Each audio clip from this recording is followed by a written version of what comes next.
KPM. Hello, Assalamualaikum dan selamat sejahtera kepada anda semua yang sedang menyaksikan Road to Success SPM 2021 bersama dengan saya, Wani Carey. Apa khabar anda semua? Wani harapkan dan sentiasa doakan kesihatan anda kerana sekarang ini kita tahu walaupun kes COVID kita semakin menurun dari hari ke hari, kita sudah nampak perubahan di situ. Namun kita masih lagi belum menang sebagai rakyat Malaysia. Kita perlulah sama-sama bertanggungjawab demi memutuskan rantaian COVID-19 ini. Bagaimana caranya? Sentiasalah pakai hand sanitizer, pakailah pelitup muka dan sentiasa jaga penjarakan sosial apabila anda berada di tempat awam ataupun di tempat yang sesak. Alright, untuk subjek hari ini semestinya satu subjek yang menarik akan kita belajar sama-sama. Subjek teras juga iaitu subjek sains. Tapi nak tahu bahagian mana yang akan kita fokuskan, apa kata kita saksikan dulu profil guru kita pada hari ini. Jom.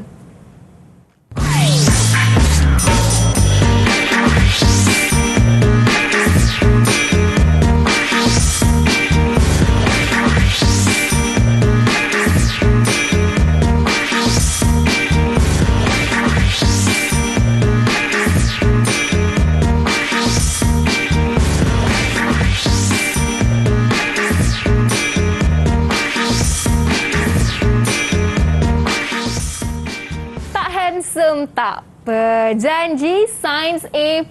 Itu dia mutiara kata yang dipilih oleh guru jemputan kita hari ini. Jom kita bawakan cikgu kita hari ini iaitu Cikgu Muhammad Raimi ataupun dikenali sebagai Sir Raimi. Assalamualaikum cikgu, apa khabar? Waalaikumsalam. Khabar baik Wani. Alhamdulillah, bertemu kembali kita ya cikgu. Bertemu kita sekali dalam RTS 2021 pula. 2021. Yes. Dan cikgu seperti biasa masih kelihatan segak hari ini. Dan bersemangat seperti selalu. Dan mungkin hari ini cikgu, sebelum kita teruskan bahagian apa yang akan kita fokuskan, Wani nak bawakan cikgu ke meja istimewa kita lah seperti biasa. Cikgu pun sudah datang ke studio RTS sebelum ni. Betul. Kita nak membuat sanitasi tangan. Betul. Cikgu boleh pakai hand sanitizer itu.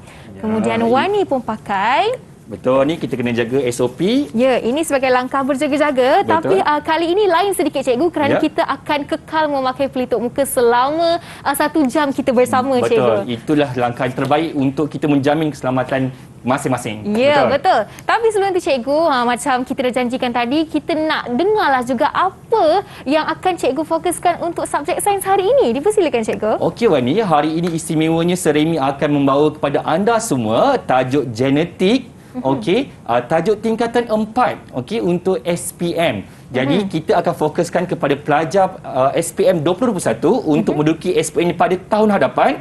Manakala pelajar tingkatan 4 boleh gunakan slot ini untuk pembelajaran dari rumah Wani. Itu dia bahagian ataupun subtopik genetik. Genetik Dalam tingkatan 4 bab 5. Bab 5, pandai Wani. Dan satu topik yang agak menarik juga untuk kita belajar, dan Wani sendiri pun kalau sejujurnya lah cikgu, bahagian ni antara bahagian yang agak buat Wani confused masa sekolah dulu. Tapi Alhamdulillah sains dapat jugalah A, cikgu. Betul. Yang penting apa ni? Tak handsome tak apa, tak cun tak apa, janji? Janji A+. Yes, itu dia. Itu dia. Tapi sekarang ni kita nak dengarkan dululah pandangan calon SPM mengenai subjek ini. Mari kita sama-sama dengarkan. Assalamualaikum dan selamat sejahtera. Seperti yang kita ketahui, subjek saya ini amat penting kerana ia berkaitan dengan kehidupan seharian kita. Dan disebabkan itulah saya amat meminati dalam subjek sains ini. Saya berharap saya dapat memperoleh keputusan yang cemerlang ketika SPM nanti dalam subjek sains ini. Dan saya sentiasa mendoakan agar kejayaan sentiasa menjadi milik buat calon-calon SPM tahun 2021. Stay safe, stay healthy. Terima kasih. Bye. Saya suka mata pelajaran sains kerana mata pelajaran ini penuh dengan ilmu pengetahuan tentang alam sebelum jadi. Selain itu, saya juga dapat mengaplikasikan kemahiran saintifik yang saya pelajari dalam saya punya kehidupan harian. Saya suka subjek sains kerana subjek ini bukan sahaja dapat menambah ilmu pengetahuan saya. Justru, saya dapat mencabar minda saya dan menggunakan ilmu sains yang saya peroleh dalam kehidupan seharian saya. Saya akan berusaha untuk mendapat keputusan cemerlang terutamanya subjek sains dalam peperiksaan SPM 2021. Alright, kita dah dengarkan pandangan calon SPM 2021 mengenai subjek ini dan rata-rata mereka sangat gemarkan subjek ini kerana mereka bilang subjek sains ni melibatkan orang kata environment sekeliling mereka dan satu subjek yang agak menarik untuk mereka belajar sebenarnya. Tapi Sir Remy, hari ini kita bukan berdua saja di studio. Seperti biasalah, kita akan memanggil ataupun menjemput semua pelajar dari SMK Kebangsaan Durian Tunggal Melaka. Jom kita berkenalan dengan mereka. Assalamualaikum, apa khabar semua? Khabar baik. Mana semangatnya? Kena semangat lagi. Khabar baik. Apa khabar semua? Sihat? Sihat. Ya, itu dia semangat yang kita inginkan. Alright, jom tanpa melengahkan masa kita nak berkenalan dengan kesemua 6 pelajar. Kita nak mulakan dengan Fatin. Untuk perkenalkan diri anda.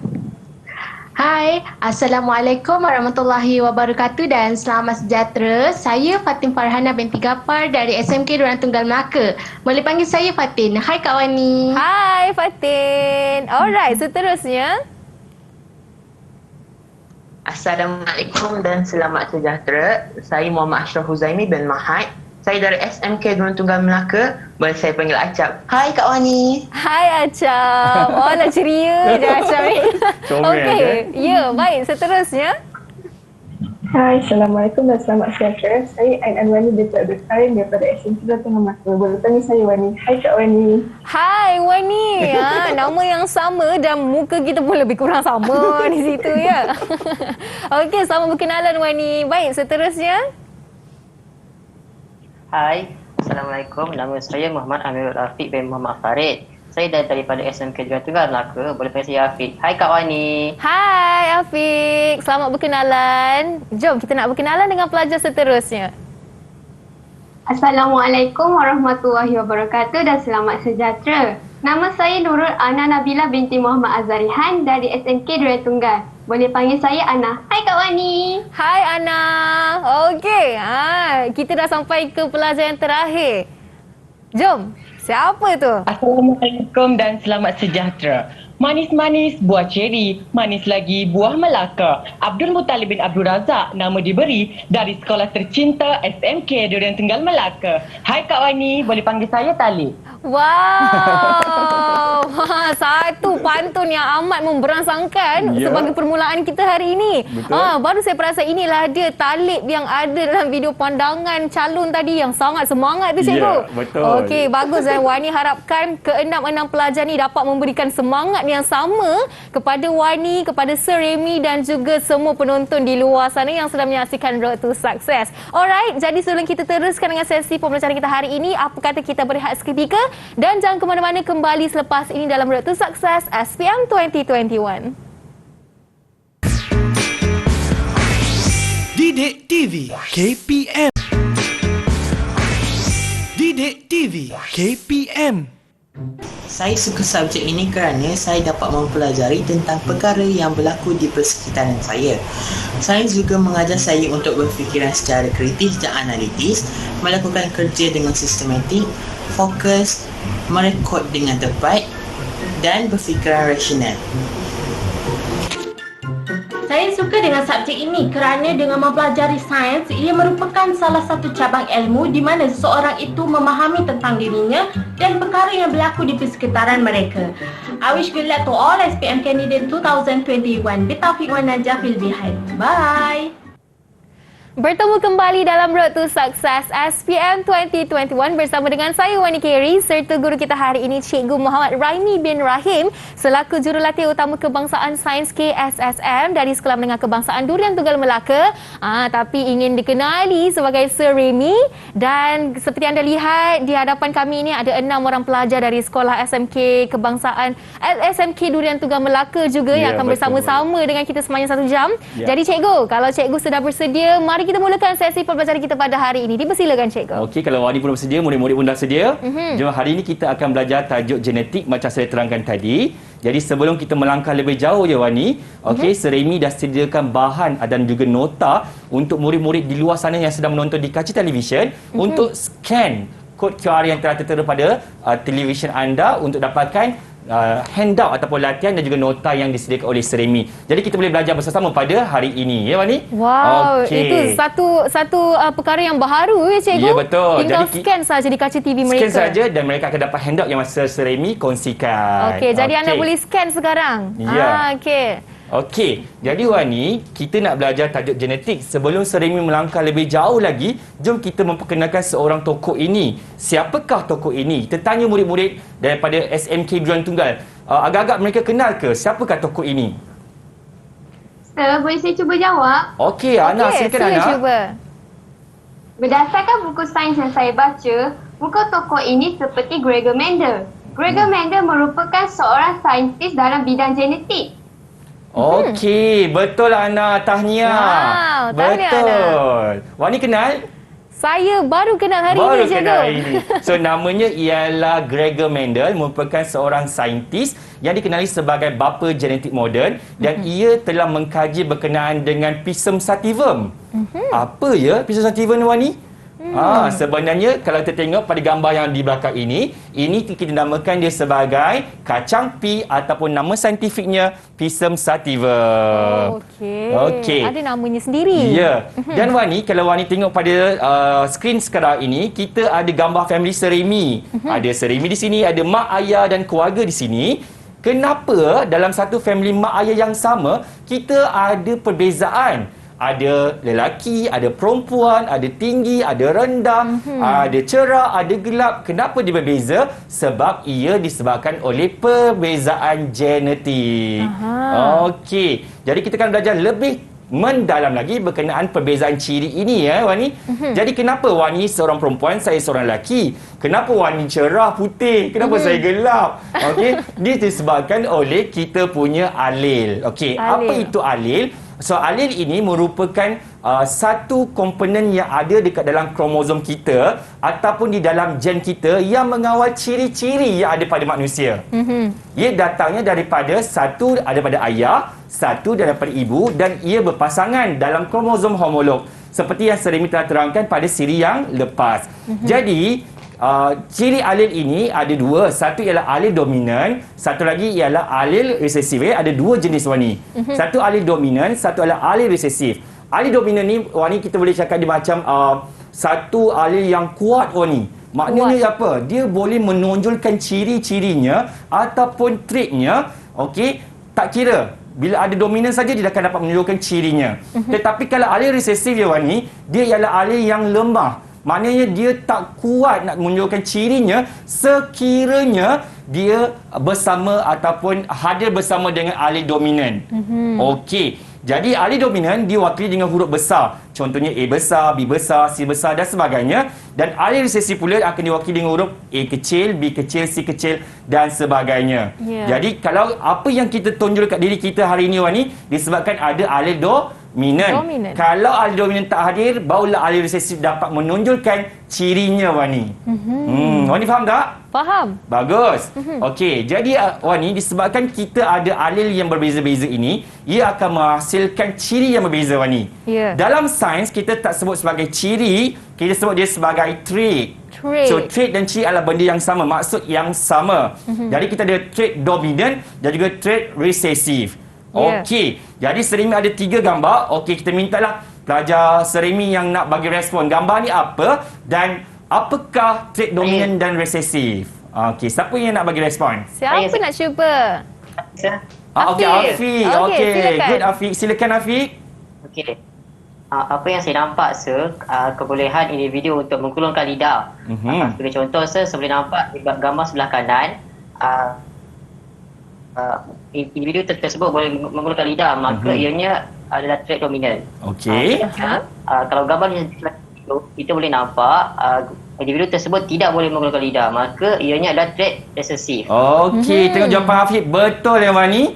Kalau kita boleh menggulungkan lidah, dia adalah trait dominan. Kalau tak boleh menggulungkan lidah, dia adalah trait resesif. Baik. Okey, Wani boleh gulungkan lidah? Boleh. Boleh, maksudnya adalah trait dominan. Tahniah. Okey, gambar yang kedua. Siapa murid Seremi yang nak bagi respon? Siapa pula Boleh nak cuba? saya jawab, Sir? Okey, Fatin. Silakan, Fatin. Silakan. Okey, dekat situ saya nampak perbezaan rambut di mana di sebelah kanan kita boleh lihat dia mempunyai rambut yang berwarna hitam dan di sebelah kiri mempunyai rambut yang berwarna perang muda. Jadi kebanyakan manusia mempunyai rambut yang berwarna hitam. Jadi rambut berwarna hitam tu adalah trait dominan dan rambut yang berwarna perang resesif tu adalah Trait resesif. Betul. Oh, cemasnya Fatin. Okey. Orang kita jawab Fatin betul tak? Okey, kalau rambut berwarna hitam macam Seremi hari ini merupakan trait dominan, manakala rambut perang muda dia adalah trait resesif ni. Ya, bagus Fatin. Nampak bagus Fatin. Situ, tapi bagus kerana mencuba. Betul. Semangat yang kita nak Wani. Ya, betul. Okey. Dan gambar yang ketiga, siapa murid Seremi yang nak respon? Saya, Sir. Okey, alright, Mutalib. Silakan Talib. Okey, gambar tu merupakan gambar cuping telinga, Sir. Iaitu cuping telinga itu berbeza-beza. Di mana terdapat cuping telinga bebas dan cuping telinga melekap.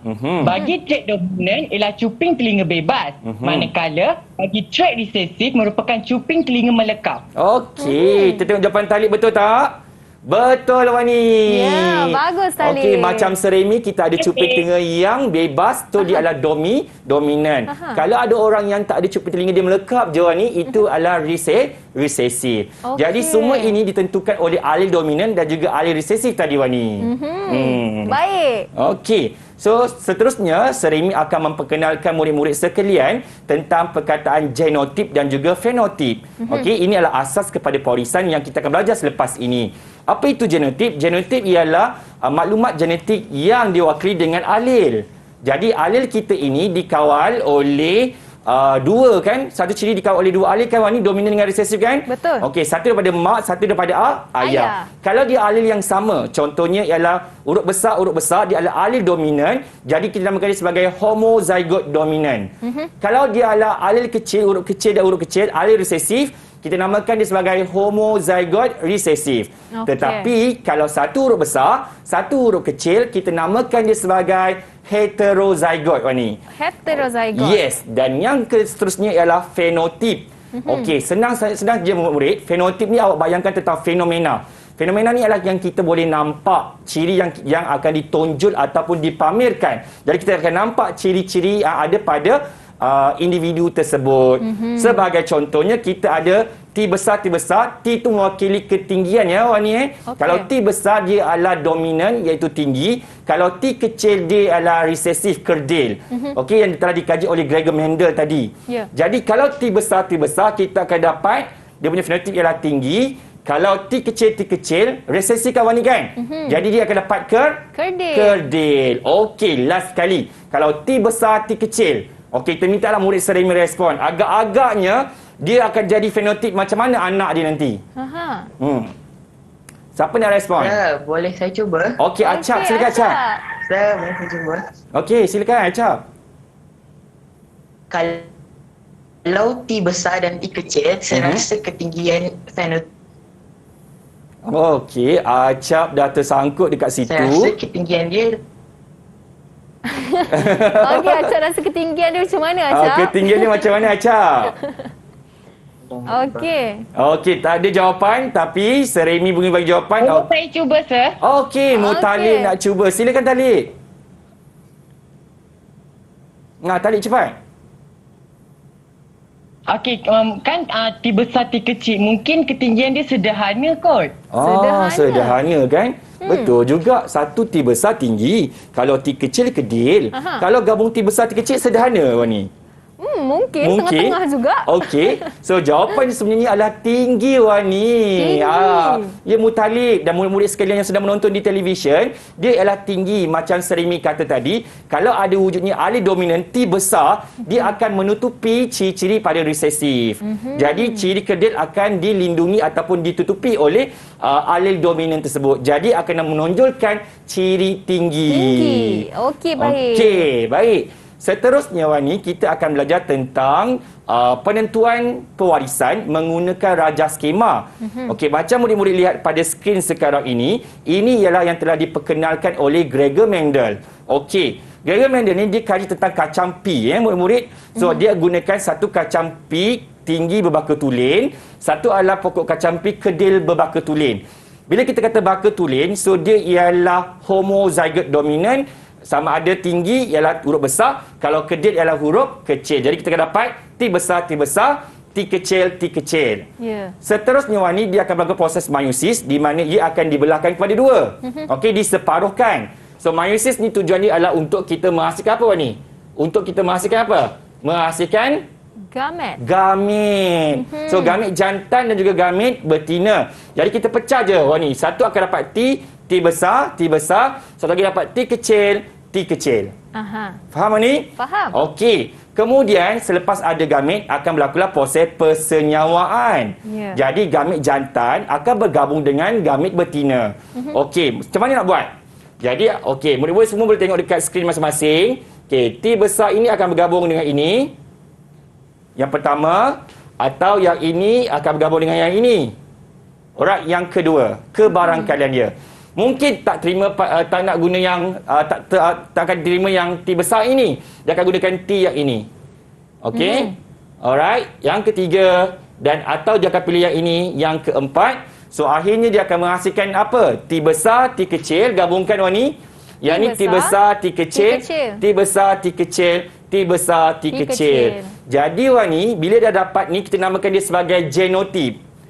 Dah dapat genotip, barulah kita tentukan fenotip dia. Jadi fenotip dia, kita tengok huruf besar ke huruf kecil ni?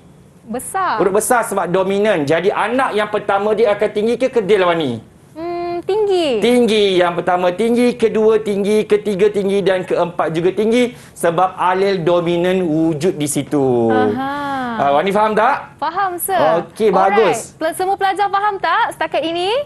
Okey. Alhamdulillah. Okey, sir. Nampaknya kita dah buat ini kira permulaan soalan untuk hari ini. Betul, yes. Tapi sebelum kita nak teruskan lagi dengan soalan selanjutnya, apa kata kita bagi mereka peluang untuk berehat seketika? Okey, boleh. Dan kembali selepas ini dalam Road to Success SPM 2021. Didik TV KPM. Didik TV KPM. Assalamualaikum warahmatullahi wabarakatuh. Saya Muhammad Farid bin Muhammad Said dan isteri saya Syamsiah binti Sirun ingin mengucapkan selamat maju jaya kepada anak kami Muhammad Ariful Afiq bin Muhammad Farid untuk SPM bagi tahun 2021. Straight A+ untuk semua subjek, terutama sekali subjek sains. Try your best. pula.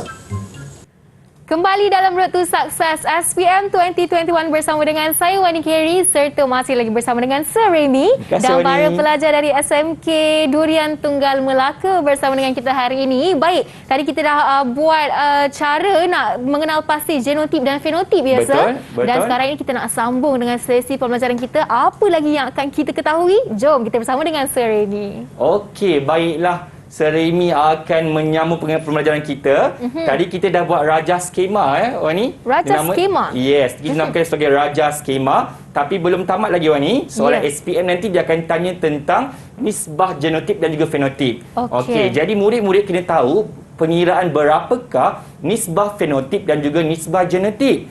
Jadi mudah je Wani, daripada pengiraan kita tadi tu, kita akan dapat tahu mana satu ialah genotip, mana satu adalah fenotip. Contohnya nisbah genotip anak, kita tengok genotip dia semua ni. Semua ialah T besar, T kecil kan? Jadi jawapan untuk soalan SPM kita ialah semua T besar, T kecil atau bersamaan boleh tulis 100% T besar, T kecil. Okey, sebab itu adalah genotip. Kalau fenotip macam Sir Remy kata yang kita boleh nampak. Jadi kita nampak tinggi. Jadi kita akan dapat apa? Semua tinggi ataupun 100% tinggi. Okey. Wani, Gregor Mendel tak tamat kat situ. Dia akan ambil genetik yang pokok yang tadi tu, T besar, T kecil ni. Dia akan buat kacukan. Dan dua-dua pokok tu adalah tinggi Wani. Sebab ada T besar kan, dominan kan? Ya, betul. Saya nak tanya Wani, kalau pokok tinggi, kaca pokok tinggi, anak dia semua tinggi ke ataupun ada yang kedil? Saya rasa anak dia semua tinggi. Semua tinggi, betul? Kita tengok buktikan sama ada betul ataupun salah Wani, okey? Jadi kita buat proses meiosis, pecahkan kepada dua dan akan berlaku proses persenyawaan, akan dapat T besar, T besar, T besar, T kecil, T besar, T kecil. Gabungkan saja Wani, akan dapat T kecil, T kecil. Okey, kita akan dapat yang ni akan dapat apa? Tinggi, ini dapat tinggi, ini dapat tinggi dan ini akan dapat apa Wani? Kerdil. Kerdil sebab kedua-duanya adalah Resesif. Okey, jadi ini membuktikan bahawa walaupun pokok tu ada tinggi, ada kebarangkalian untuk dapat anak yang kerdil. Baik. Okey, baiklah. Dah tahu kita nak tentukan nisbah genotip dan juga fenotip. Jadi kita kira saja Wani, T besar ada berapa? Ada satu. T besar, T kecil ada berapa? Dua. T kecil ada berapa ni? Satu. So jawapan dia adalah 1 nisbah 2 nisbah 1. Senang dapat satu markah Wani. Ataupun kita boleh convertkan dia kepada peratus. Jadi 1/4 bersama dengan 25%, 2/4 dapat 50% dan 1/4 dapat 25%. Senang Wani dapat satu markah untuk SPM. Betul sir. Okey. Seterusnya nisbah fenotip. Wani, kita kira tinggi ada berapa? Tinggi ada 3. Kerdil ada berapa? 1. So 3 nisbah 1. Atau boleh tulis dalam bentuk peratus, 75% tinggi nisbah kepada 25% ke kerdil. Baik. Okey, ini adalah penentuan jantina anak. Okey, di mana bapa ialah 44 XY Wani. Sebab XY ini adalah untuk lelaki. Manakala ibu ialah 44 XX. X ni ialah perempuan. Selepas proses meiosis akan masukkan sperma. 22 tambah X dan juga 22 tambah Y. Dan juga ovum pula ialah 22X dan juga 22 tambah X juga sama je Wani. Bahagi sahaja 2. Kemudian persenyawan akan menghasilkan, okey, persenyawan akan menghasilkan 44 tambah XX. So adalah perempuan. 40 tambah XX perempuan. 44 XY lelaki. 44 tambah XY lelaki. Jadi kesimpulannya Wani, walaupun kita hamil berapa kali pun, kita okey, kalau seorang wanita itu hamil, kita akan dapat 50% lelaki, 50% perempuan bagi setiap kelahiran. Jadi 50-50 untuk dapat seorang anak lelaki ataupun anak perempuan. Baik. Okey, kita ada uji minda Wani, belajar je tak guna. Okey, murid-murid dah dapat handout yang Seremi kongsikan, boleh keluarkan. Dan kita akan jawab soalan ini. Okey, mari. Soalan dia ialah, dalam satu kajian terhadap genetik warna bulu tikus, didapati bahawa bulu berwarna hitam adalah dominan ataupun H besar. Terhadap bulu berwarna putih, H kecil. Satu kacukan antara seekor tikus berbulu heterozygot dengan seekor tikus berbulu homozygot resesif telah dilakukan dengan menggunakan rajah skema. Kira, tentukan nisbah genotip dan juga fenotip bagi anak-anak tikus tersebut. Jadi murid-murid kena buat rajah skema macam ini untuk dapat markah penuh. Okey, kita mintalah murid-murid Seremi yang online sekarang ni untuk jawab. Siapa nak volunteer? Boleh saya jawab, sir? Okey, Fatin, cepat je. Okey, silakan Fatin. Okey, jawapan dia adalah bagi fenotip induk dan genetik induk, apa yang jadi ialah heterozygot akan dikacukkan dengan tikus homozygot resesif. Daripada maklumat dalam soalan tadi, kita dapat tentukan genotip induk. Kalau dia heterozygot, dia dapat hasilkan H besar dan H kecil. Kemudian, kalau dia homozygot resesif, maka dia ialah H kecil, H kecil. Selepas itu, kita dapat tentukan genotipnya. Barulah kita boleh tentukan fenotipnya. Jadi, disebabkan ada H besar, maka bulu tikus itu akan menjadi hitam. Manakala bagi H kecil pula, dia ialah resesif atau kedua-duanya resesif sebabkan ada H kecil dan H kecil kan. Maka tikus itu akan berbulu berwarna putih. Okey. Wani faham tak penerangan dia? Saya faham, sir. Okey, Seremi dah boleh bersara jadi cikgu kot. Dah ada pengganti. Tak adalah. Okey, tahniah Fatin. Jawapan yang sangat tepat. Bagus, Fatin. Okey, sekarang kita dah ada genetik induk Wani. Kita akan melalui proses X. Okey, siapa boleh terangkan pada Seremi apakah proses X dan apakah hasil daripada proses X tersebut? Boleh saya terangkan? Okey, Talib, silakan. Okey, untuk proses X tu ialah proses meiosis. Di mana untuk heterozygot, dia akan menghasilkan gamet H besar dan H kecil. Manakala untuk homozygot resesif, dia akan menghasilkan gamet H kecil dan H kecil. Alright, betul lah Talib. So itu ialah gamet, okey Wani. Dan gamet akan melalui satu proses iaitu proses Y. Siapa nak terangkan proses Y pula? Saya nak cuba terangkan. Okey, Ana. Silakan Ana. Proses Y adalah proses persenyawaan. Di mana H besar gabung dengan H kecil menghasilkan H besar dan H kecil. Alright. Seterusnya H besar bergabung dengan H kecil akan menghasilkan juga H besar dan H kecil. Selepas H kecil bergabung dengan H kecil menghasilkan H kecil, H kecil. Dan akhir H kecil bergabung dengan H kecil menghasilkan H kecil, H kecil. Berbubuhi mulut anak kan Wani kan? H kecil. Tapi jawapan dia agak-agak betul tak Wani? Betul. Bagus Pandai Ana. anak. Tahniah. Ya. Okey, last kali kita kena tentukan fenotip anak. Okey, siapa nak tentukan fenotip anak pula? Siapa nak cuba? Siapa nak cuba? Fenotip anak. Fenotip anak, siapa nak try? Ni senang je ni. Dah tahu dah H besar, H kecil. Jawapan akhir dia apa? Okey, kalau macam tu ada murid. Boleh saya cuba? Okey, Acap. Ada. Okey, silakan Acap. Silakan Acap. Ya, dengar terus ke Acap?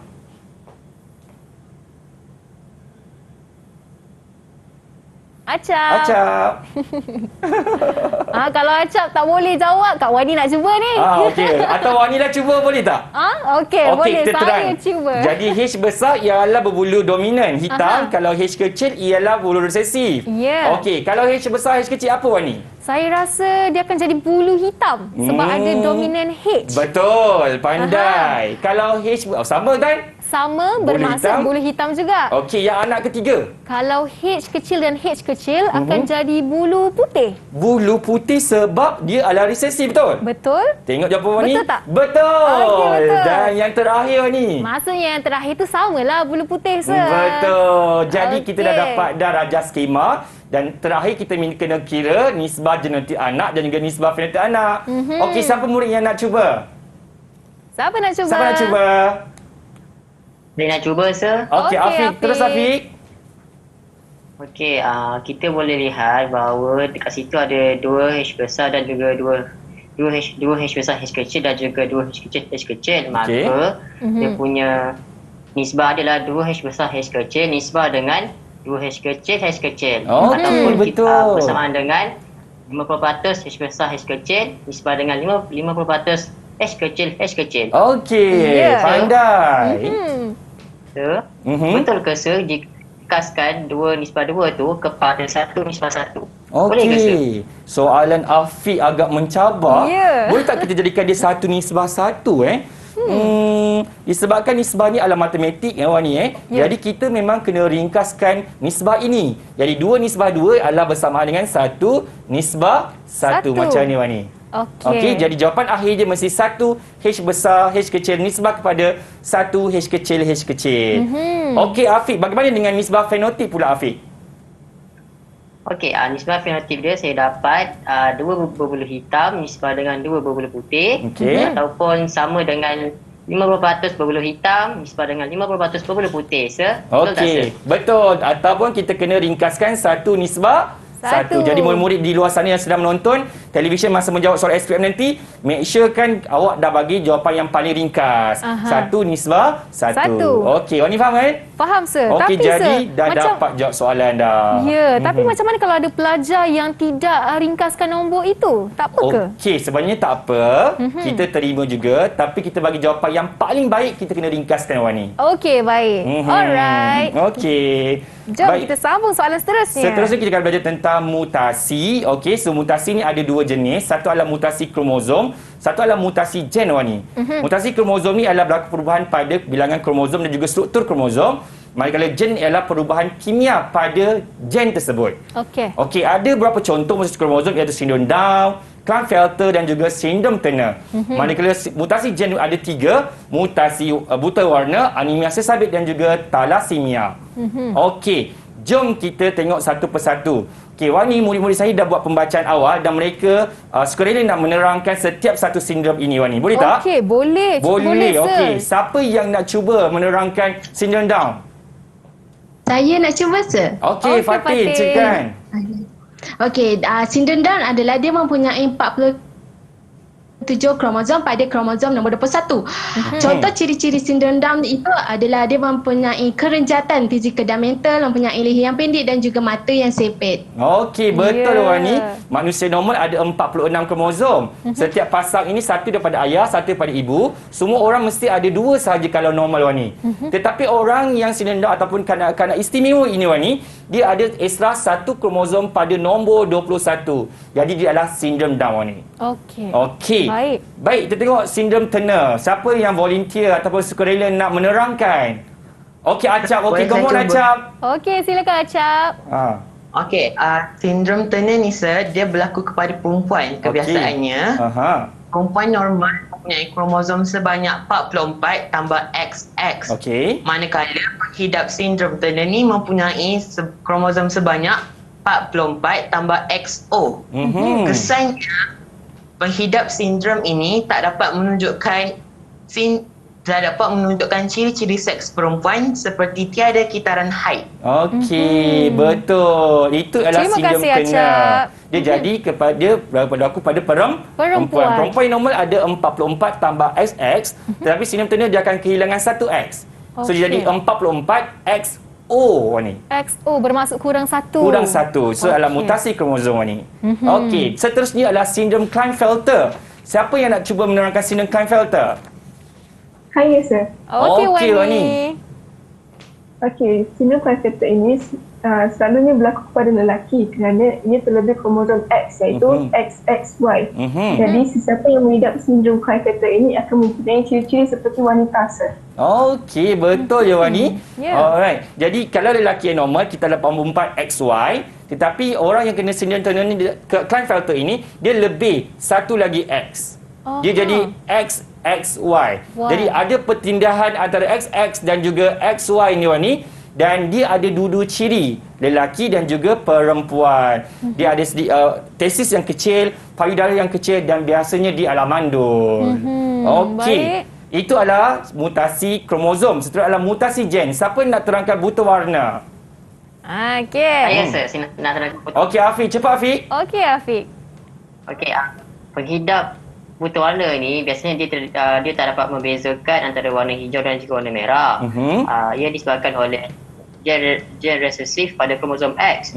Kebanyakannya penghidap buta warna ni adalah lelaki. Okey, betul. Dan buta warna ni tak boleh bezakan antara merah dan hijau. Dan biasanya lelaki yang pengidapnya, Wani. Perempuan tak kena. Biasanya perempuan ni adalah pembawa. Di mana anak-anaknya ada kebarangan untuk dapat penyakit ini. Baik. Jadi perempuan selamatlah kat sini kan. Okey. Dan anemia sel sabit, siapa nak terangkan? Nak terangkan, sir. Okey, Ana. Silakan, Ana.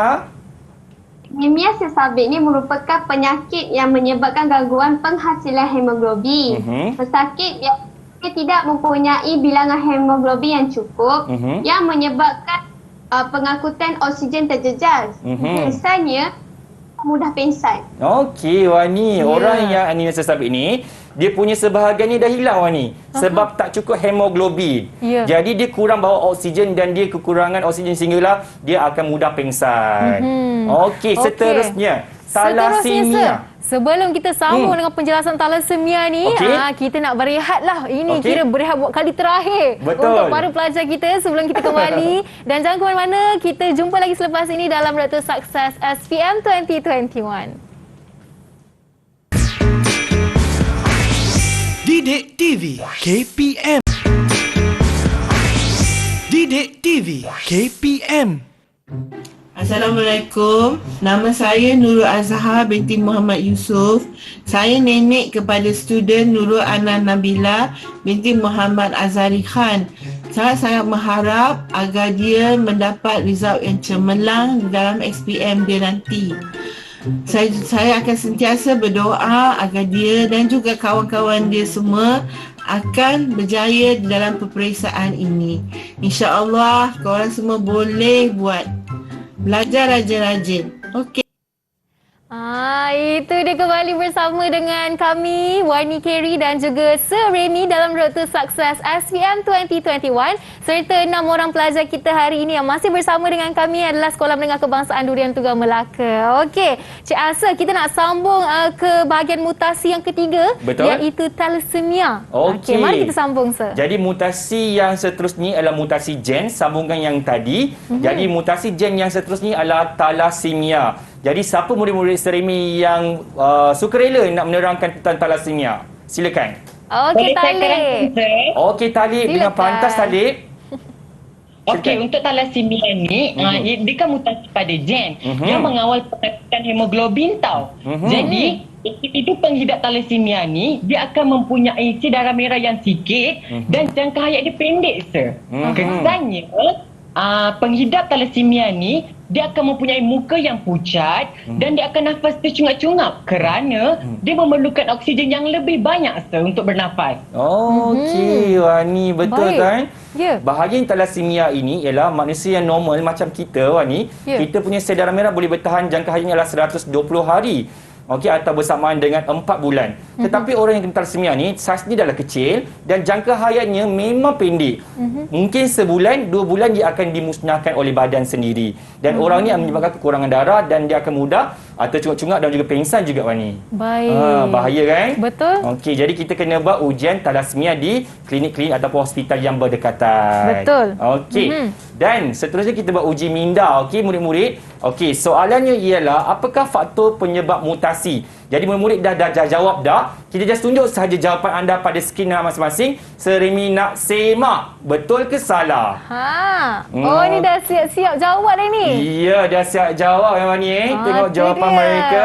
Okey, Wani cuba semak, Wani. Sama tak dengan jawapan Sir Remy? Okey, boleh. Okey, yang pertama karsinogen, betul? Karsinogen ada. Okey, kemudian ialah semula jadi. Ada. Kehamilan lewat usia. Okey, betul. Yang seterusnya adalah sinar ultraungu. Ada juga dekat situ. Okey, lepas tu kita ada sinar X. Sinar X ada di situ. Dan juga yang terakhir adalah sinar radioaktif, contoh alfa, beta, gamma. Okey, nampaknya semua jawapan mereka ada. Betul. Betul. Jadi Sir Remy harap murid-murid dekat luar sana sedang menonton pun akan dapat jawapan yang sama, boleh? Ya, insya-Allah. Baiklah Wani, seterusnya sebagai penutup tajuk ini kita kena belajar berkenaan dengan variasi, Wani. Variasi. Apa itu variasi? Dia adalah perbezaan ciri antara individu yang sama spesies. Contohnya kita adalah manusia yang sama ni. Okey, kita adalah spesies Homo sapien. So kita kena bandingkan manusia dengan manusia. Seorang lelaki, seorang perempuan, seorang rambut hitam, seorang warna perang. Okey, itu ialah perbezaan ciri yang ada pada spesies yang sama. Kita namakan dia sebagai variasi. Okey. Jadi Wani, variasi ni ada dua jenis. Satu adalah variasi selanjar, satu lagi adalah variasi tak selanjar. Variasi selanjar ni adalah perbezaan yang tidak begitu ketara ataupun tidak jelas. So tak nampak sangat perbezaan dia, Wani. Okey, contohnya ialah jisim badan, ketinggian dan warna kulit, dan ia boleh dipengaruhi oleh faktor persekitaran. Bukan genetik semata-mata, tetapi oleh faktor persekitaran. Contohnya, Wani, kalau familynya, keluarganya ialah genetiknya ialah kecil, ringan jisimnya, dapat anak yang kecil juga. Tetapi anak itu diberi makan, jisimnya bertambah tak, Wani? Bertambah. Jadi dia boleh berubah tak? Boleh. Kalau variasi selanjar, ia boleh berubah disebabkan oleh faktor persekitaran. Okey. Dan variasi tak selanjar pula ialah perbezaan yang sangat ketara. Kita memang nampak membezakan antara satu ciri dengan ciri yang lain. Okey. Contohnya ialah jenis cat jari. Cat jari Wani dengan cat jari saya sama ke tak sama, Wani? Semestinya tak sama, Tak sama, okey. Sebab kita ialah variasi tak selanjar. Okey, jenis kumpulan darah. Wani darah apa, Wani? Saya darah O. Darah O. Saya darah A. Adakah kita ada persamaan, Wani? Tidak ada. Okey, itu adalah perbezaan yang ketara, Wani. Okey, jadi variasi ini boleh digambarkan dengan membuat graf. Graf untuk variasi selanjar kita tulis sebagai graf taburan normal. Jadi susunan ini, Wani, kita namakan dia sebagai histogram. Histogram. Kenapa? Sebab dia rapat. Dan apabila kita susunnya, Wani, dia akan menghasilkan satu lengkungan normal macam ini, Wani, ataupun berbentuk loceng. Jadi kalau murid-murid nampak bentuk macam ini, itu adalah variasi selanjar namanya. Okey, kalau kita nampak satu lagi graf kita macam ni, namanya adalah carta bar. Carta bar. Berbentuk diskrit. Kenapa? Sebab dia terasing je, Wani. Dia terpisah. kalau kita nampak terpisah, itu adalah variasi tak selanja. Wani faham? Faham, sir. Faham. Jadi kalau dah faham, kita masuk ke slot yang terakhir ini untuk ujian yang terakhir. Iaitu uji minda 3. Murid-murid boleh keluarkan handout yang dapat tadi, yang kita scan QR tadi. Soalan dia, seorang murid telah mengkaji kebolehan mengulur lidah di kalangan murid di dalam kelasnya.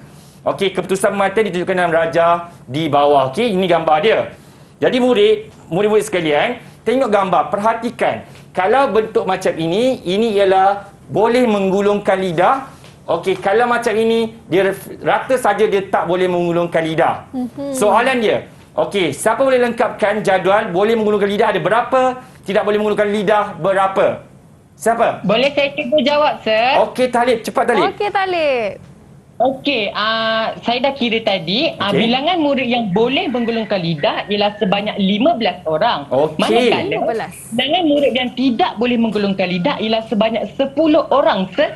Betul. Pandailah, Talib. Jadi murid-murid boleh pangkah ke, bulat ke, asalkan dapat boleh mengira dan membezakan antara boleh menggulung lidah dan tidak boleh menggulungkan lidah. Okey, Wani, soalan yang kedua. Kena lukis carta bar. Okey, jadi kita minta murid-murid kita tunjukkan jawapan mereka yang telah mereka buat. Okey, tunjukkan dekat skrin anda. Okey, Serimi nak semak. Okey, baik. Yang pertama, okey, Afiq betul, Ashraf betul, Fatin betul. Talib, sila jauhkan dari kamera sedikit, Talib. Talib tak nampak. Okey, Talib pun betul. Okey, semua dapat 2 markah, Wani. Kecuali Wani dan juga Ana. Okey, yang tu mana Ana? Okey, Ana punya salah kenapa? Sebab Ana punya tu saiznya satu besar, satu kecil. Oh, tak sama. Tak boleh, Wani. Kalau macam tu akan tolak markah. Jadi kena buat sama. Kalau gunakan 10 kotak, 10 kotak juga. Okey, satu lagi adalah Wani juga. Kenapa Wani salah, sir? Kenapa Wani salah, saya rasa sebab dia tak buat carta bar. Itu namanya lah histogram. Sebab dia rapat-rapat. Dia kena jarak-jarak, Wani. Okey, baca gambar Serimi ni, dia kena saiz yang sama dan dia mesti ada jarak. Namanya lah carta bar. Okey, soalan ketiga. Okey, siapa nak jawab? Tandakan tik bagi variasi seperti dalam graf. Saya nak jawab, sir. Okey, Fatin. Teruskan, Fatin. Okey, jadual tadi dia menunjukkan jenis variasi yang tidak selanjar. Jadi yang betul ialah jenis cuping telinga dan juga kumpulan darah. Okey, betul. Sebab berat badan dan ketinggian ialah variasi selanjar. Okey, dan soalan yang terakhir. Sasul pula. Ya, Fatin. Yang ini adalah variasi tak selanjar. Okey. Seterusnya soalan keempat, nyatakan jenis variasi. Ini adalah soalan bonus, Wani. Kalau dapat soalan SPM, takkan tak tahu kan? Okey, kita mintalah murid Serimi nak jawab yang terakhir. Silakan. Soalan yang terakhir, siapa nak jawab? Siapa nak jawab? Ni soalan penutup ni, sir. Ada tak orangnya? Acap nak cuba ke? Okey, Acap. Sila bagi tahu jawapan, Acap. Okey, Acap tersekat-sekat kat sana. Okey, Acap, apa dia jawab? Okey, boleh bagi tahu jawapan, silakan, Acap. Okey, kacang ni, sir. Jawapan dia ialah variasi tak selanjar. Variasi tak selanjar. Betul selanjar. Wani kan rasa betul salah? Saya rasa betul. Betul lah variasi tak selanjar. Tanya. Maksudnya keyakinan dia tu ada, sir. Ya, betul. Jadi maka itulah sahaja sesi pembelajaran kita hari ini, Wani. Ya, terima kasih banyak saya ucapkan kepada Serimi. Dan sebelum kita tamatkan sesi kita hari ini, nak dengar jugalah rumusan daripada Sir dan juga orang kata kata-kata semangat untuk mereka yang akan mengambil sains ini tak lama lagi. Okeylah, jadi terima kasih Wani. Okey, dan juga murid-murid Serimi daripada SMK Durian Tunggal yang bersama kita hari ini dan juga sedang yang menonton televisyen di seluruh Malaysia. Jadi Serimi mengharapkan murid-murid daripada seluruh Malaysia akan dapat menjawab soalan sains SPM 2021 ini dengan sangat cemerlang. Lebih-lebih tajuk yang Serimi dah kongsikan berkenaan dengan genetik ini, contohnya adalah berkenaan dengan pewarisan, mutasi, variasi, dan pada seri yang lepas kita dah belajar tentang mitosis dan meiosis, Wani. Dan saya harapkan mereka gunakan semua ilmu dan juga tips-tips yang Seremi dah kongsikan ini untuk menduduki peperiksaan. Dan sebenarnya sains tu sangat senang, Wani, untuk dapat A+. Itu dia. Yang paling penting, tak handsome tak apa, janji sains A+. Itulah tagline Seremi. Terima kasih. Kita ucapkan sekali lagi kepada Seremi ataupun Cikgu Muhammad Raimi bin Rahim selaku Jurulatih Utama Kebangsaan Sains KSSM, dan juga terima kasih Wani ucapkan kepada semua pelajar kita. Kita ada Nurul Ana Nabila, Fatin Farhana, Abdul Muttalib, Muhammad Amirul Afiq, Ain Alwani dan juga Muhammad Ashraf Huzaimi, kerana anda telah menjadi pelajar yang sangat sporting dan antara pelajar yang betul-betul semangatlah hari ini, ya sir. Dan terima kasih Wani ucapkan all the best kepada anda semua. Semoga dapat keputusan yang cemerlang untuk sains ini dan buatlah ibu bapa serta Seremi anda bangga dengan keputusan anda nanti. InsyaAllah. Jadi itulah sahaja daripada kami dan sekian sahaja dari saya Wani Carey dari Road to Success SPM 2021. Jumpa lagi pada besok akan datang. Bye-bye. Assalamualaikum. Waalaikumsalam.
Didik TV KPM